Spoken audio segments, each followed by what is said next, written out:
Saké, bon, c'est un produit aussi complexe et aussi, riche, d'histoire, et de Ouais, savoir-faire que le vin, qui a subi la même crise, hein, que celle que subit aujourd'hui le secteur viticole, française, qui était un produit catégorisé, pour les vieux, de ouais, moins en moins tout consommé, à fait, au ouais. Japon, de 5 plus sur en plus 5. soudé par les consommateurs. C'est ça. Voilà, on retrouve, hein, presque trait pour C'est trait, pareil. ce qui se passe aujourd'hui pour la filière vin en France.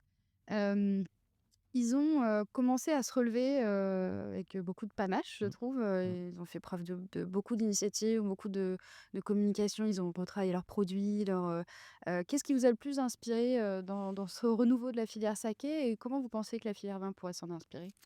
Au Japon, il y a une résilience qui est, énorme. C'est-à-dire que, le Japon est tombé plusieurs fois, mais, notamment la dernière fois dans le nord du Japon avec la catastrophe nucléaire, vous savez, de la centrale, et pour autant, c'est un pays qui n'a jamais demandé l'aide internationale. Ça en dit long parce qu'en effet, ça signifie que les Japonais, sont très résilients et alors pour ce qui est du saké, ont par contre un besoin de reconnaissance de l'extérieur.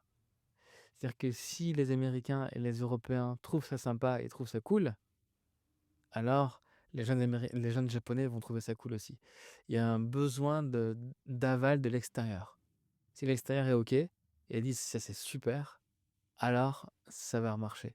Ce qui m'a frappé, c'est qu'effectivement, ça devenait la boisson du grand-père, mais les Français sont arrivés, donc nous on est arrivé là-bas il y a à peu près 10 ans en disant: «Il faut faire des accords avec votre cuisine et les sakés». Mais pourquoi faire? Parce que nous, on buvait le saké en discutant, sans faire attention, puisque vous avez un patrimoine dingue, et donc ils ont ouvert les yeux là-dessus. Ah oui, mais c'est vrai. Depuis, 10 ans, les GI, donc les IGP, hein, entre guillemets, fleurissent au Japon. La dernière, le 20 décembre 2024. C'est fou, hein?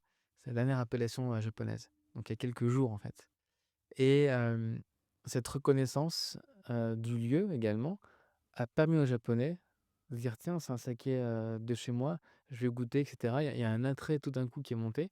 Les Français qui font la pub des accords Made, les Américains qui consomment presque plus que les Japonais. Et mais c'est fou, qu'est-ce qui se passe, chez les occidentaux? Et en fait, ils regoûtent, ils disent: «Waouh, mais c'est génial!» Parce qu'en fait, il y a plein de jeunes producteurs qui sont passionnés, qui font des choses dingues, et ça redevient une boisson, nationale.